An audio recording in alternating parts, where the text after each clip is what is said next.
2024 లేదా 25లో డిగ్రీ లేదా బీటెక్ చదివారా? సాఫ్ట్‌వేర్ జాబ్ కోసం ఎదురు చూస్తున్నారా? అయితే కోడ్ జ్ఞాన్ 100 డేస్ కోర్సులో చేరండి, జాబ్ సాధించండి.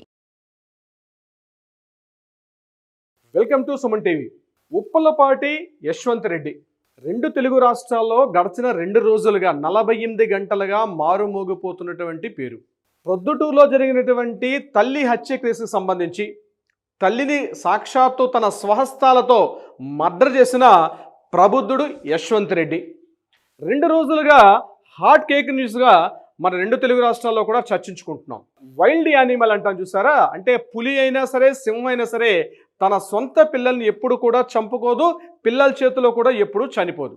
కానీ అత్యంత పాశవికంగా, అత్యంత దయనీయంగా, అత్యంత క్రూరంగా ఉప్పలపాటి యశ్వంత్ రెడ్డి అని ఈ ప్రబుద్ధుడు తన తల్లిని తన స్వహస్తాలతో చంపేసి ఏమీ తెలియని, ఏమీ ఎరిగినట్టుగా అమాయకత్వమైనటువంటి ఫేస్ పెట్టి ఈరోజు పోలీస్ స్టేషన్లో ఊచలు లెక్క పెడుతున్నాడు.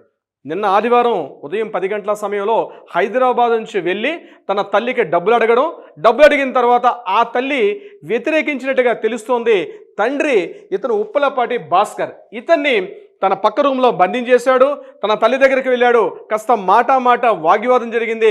తల్లిని అక్కడే కిచెన్ రూమ్లో ఉన్నటువంటి ఆ చాకని తీసుకొని ఒక్కొక్క వేడితోటి ఆ తల్లి యొక్క మెడని కట్ చేశాడు. తీవ్ర రక్తస్రావం అవుతున్నటువంటి ఆ తల్లిని బరబరా బయటికి ఇడ్చుకొని వరండాలో బయటపడేసి ఏమీ తెలియనట్టుగా, ఏమీ ఎరిగినట్టుగా అమాయకత్వంతో ఆయన తన రూమ్లోకి వెళ్ళి, తన గదిలోకి వెళ్ళి టీవీ ఆన్ చేసి చక్కగా ఇన్స్టాలో పాటలు వింటున్నాడు. అందుకే మనం పెట్టాం కొడుకు చేస్తున్న రాగాలు.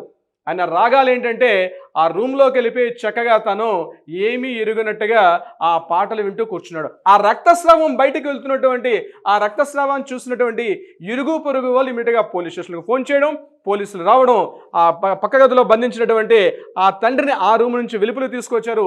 ఏం జరిగిందంటే ఈ ప్రబుద్ధుడు ఈ రూమ్ నుంచి వచ్చి నేనే చంపాను అని చెప్పడం కూడా జరిగింది. ఈలోగా లక్ష్మీదేవి, అంటే సాక్షాత్తు ఈ ఉప్పలపాటి యశ్వంత్ రెడ్డి యొక్క సాక్షాత్తు కన్న తల్లి అయినటువంటి లక్ష్మీదేవి రక్తపు మడుగులో కొట్టుమిట్టాడుకున్నటువంటి శవం కనిపించింది. అయితే ఆ తల్లిని తన స్వహస్తాలతో చంపానని, అమౌంట్ అడిగితే ఇవ్వలేదు అని ఒకే ఒక కారణంతో ఆమెను చంపానని చెప్పాడు. తర్వాత పోలీసులు అతను అరెస్ట్ చేసి అతన్ని పోలీస్ స్టేషన్ తీసుకెళ్తున్నప్పుడు అక్కడ మనకు దొరికిన విజువల్స్ ఈ రకంగా ఉన్నాయి. ఆ అబ్బాయిని చూడండి, ఉప్పలపాటి యశ్వంత్ రెడ్డి యొక్క ముఖ కవలికల్ని కాసేపు మనం అబ్జర్వ్ చేసి చూడండి. ఆ వ్యక్తి ఒక క్రూయల్టీ, అంటే ఒక మనిషిగా ఉన్నటువంటి ఒక క్రూయల్టీ ఉన్నటువంటి ఆ ముఖ కవలికలు ఆ ఫేస్లు కనిపిస్తున్నాయి. ఇదే ఫోటోని ఎప్పుడో చిన్నప్పుడు తీసుకురండి, బహుశా 14 years 15 years అంటే 10th క్లాస్ టైంలో తీసినటువంటి ఇమేజ్ అయి ఉండొచ్చు. అక్కడ తన కళ్ళల్లో అమాయకత్వం కనిపిస్తుంది ఒక 15 ఏళ్ళప్పుడు.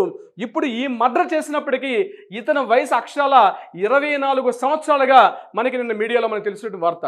అంటే ఈ 15 ఏళ్ళ నుంచి 24 సంవత్సరాలు అంటే 9 ఏళ్ల వయసులో ముందుగా ఉన్నటువంటి అమాయకత్వంగా ఉన్నటువంటి ఉప్పలపాటి యశ్వంత్ రెడ్డి ఈరోజు మనకి అతను పూర్తిగా ఒక సైకిక్గా మారినటువంటి, పూర్తిగా ఒక క్రూరముఖంగా మారినటువంటి ఒక వ్యక్తి ఈరోజు యశ్వంత్ రెడ్డి తన తల్లిని, తన కన్న తల్లిని స్వహస్తాలతో చంపేసినటువంటి దారుణ దుర్ఘటనకి ఒడిగట్టినటువంటి ఒక మనిషి రూపంలో ఉంటే ఒక పశువు అంటే కూడా బహుశా పశువులు కూడా హర్షించవేమో, అంతకన్నా వేరే పదం తెలుగులో ఏదంటే ఆ పదాన్ని ఈ వ్యక్తికి మనం ఆపాదించవచ్చు. సభ్య సమాజంలో ఇటువంటి సంఘటనలు ఎవ్వరు కూడా హర్షించరు. ఇటువంటి జరగకూడదనే మనం అనుకుందాం, జరగకూడదు కూడా. కోర్టులు, న్యాయస్థానాలు వీటి మీద చర్చలు, ఎంక్వైరీస్, ఇంట్రాగేషన్స్ అన్నీ కూడా జరుగుతాయి. కానీ ఒక మనిషి కన్న తల్లిని, అంటే నవమాసాలు మోసి తన కని పెంచినటువంటి తల్లిని కనీసం కాసేపు ఆ చంపేటప్పుడు ఆ కత్తి తీసుకొని ఆ తల్లి మెడ మీద ఒక ఘాటు పెట్టి అది లోతుగా గుచ్చుకునే సమయంలో అయ్యో నా తల్లి అనేటువంటి ఒక ప్రవృత్తి ఏదైతే ఉందో ఆ మానవీయ కోణం కూడా మర్చిపోయి అలా ప్రవర్తించిన తీరు ఈరోజు సభ్య సమాజం యావత్ మనిషి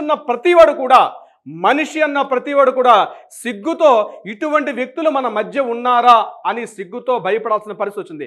దీనికి కారణం ఏమిటి అని ఎంక్వైరీ చేస్తే విషయం వెలుగులోకి వస్తే అతను పబ్జీ అనేటువంటి ఒక గేమ్కి ఎడిక్ట్ అయినట్టుగా తెలుస్తోంది.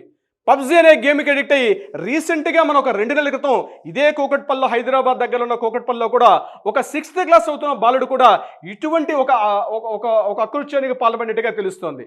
పబ్జీ గేమ్ మనిషిలో ఉన్నటువంటి ప్రవృత్తి, అంటే మానవీయ ప్రవృత్తిని పక్కకు నెట్టివేసి పూర్తిగా మనిషిలో ఉన్నటువంటి ఒక పశు ప్రవృత్తిని పూర్తిగా ప్రేరేపిస్తుంది. అంటే అక్కడ ఆ గేమ్లో ఉన్నటువంటి తన కళ్ళ ముందు కనిపిస్తున్న ప్రతి వ్యక్తిని కూడా తన గన్ తీసుకుని టపా టపా టపా అని కాల్చడం ఏదైతే ఉందో, అంటే పూర్తిగా తను మర్చిపోయి తను ఒక రకమైనటువంటి ఒక వేరే లోకంలోకి ప్రవర్తిస్తాడు, వేరే వ్యామోహంలోకి వెళ్ళిపోతాడు, తను మర్చిపోతాడు. అంటే తను అనుకున్నది కానీ నెరవేరకపోతే, తను అడిగింది ఎవరైనా ఇవ్వకపోతే ఇటువంటి ఒక రకమైనటువంటి సైకిక్ మెంటాలిటీలోకి దిగుతారని చెప్పి చాలామంది మనోవిశ్లేషకులు, మానసిక శాస్త్రవేత్తలు కూడా చెప్పడం జరుగుతుంది. ఇక్కడ ఈ విషయానికి వచ్చినట్లయితే ఉప్పలపాటి యశ్వంత్ రెడ్డి, ఈ ప్రబుద్ధుడి గురించి తెలుసుకుంటే ఇతను చెన్నైలో బీటెక్ చదువుకున్నాడు. ఆ తల్లి తను ఎంతో చెమట వచ్చి, అతని తండ్రి కూడా ఒక ప్రైవేట్ పాఠశాలలో ఉపాధ్యాయుడిగా కనిపిస్తున్నాడు. ఈ తల్లి మాత్రం అక్కడ ఈశ్వర్రెడ్డి నగర్లో ఉన్నటువంటి ఒక ప్రభుత్వ పాఠశాలలో టీచర్గా పనిచేస్తుంది. ఆ తల్లి తన చెమట వచ్చి రాత్రి అనగా పగలు ఒకే ఒక కొడుకు తన కోసం ఎంత దాచుకున్న డబ్బులతో నా కొడుకు ప్రవృద్ధిలోకి వస్తాడు, నా కొడుకు అభివృద్ధిలోకి వస్తాడు అని కాంక్షించినటువంటి ఆ తల్లికి ఈరోజు కేవలం ఏదో కన్నీరు మిగిల్చడం కాకుండా ఆ తల్లినే భూమి మీద లేకుండా చేశాడు ఈ ఉప్పలపాటి యశ్వంత్ రెడ్డి. పేరు చూస్తే యశ్వంత్ రెడ్డి, కానీ వాడు చేసింది అత్యంత దయనీయమైనటువంటి ఒక అకృత్యానికి పాల్పడ్డాడు. అంటే ఒక 9 సంవత్సరాల వ్యవధిలో 15, 14 అంటే వయసులో ఉన్నటువంటి వ్యక్తి ఉన్నటువంటి ఇమేజ్ ఎలా ఉంది, ఈరోజు 24 సంవత్సరాల కాస్త యువకుడిగా ఉన్నటువంటి పోలీసులు అతను అరెస్ట్ చేసుకొని తీసుకెళ్తున్నప్పుడు తన కళ్ళల్లో కానీ తన బాడీ లాంగ్వేజ్లో కూడా ఎక్కడా కనీసం పశ్చాత్తాప ధోరణి కూడా కనిపించలేదని చూసినటువంటి మీడియా మిత్రులు కూడా చెప్పడం జరుగుతుంది. సో డియర్ ఫ్రెండ్స్, విషయం ఏంటంటే ఇక్కడ కొడుకు ఆ తల్లి రక్తపు మడుగులో చనిపోతుంటే అతడి యొక్క మానసిక ప్రవృత్తి ఏ స్థాయిలో ఉంది, ఏ స్థాయిలో అతను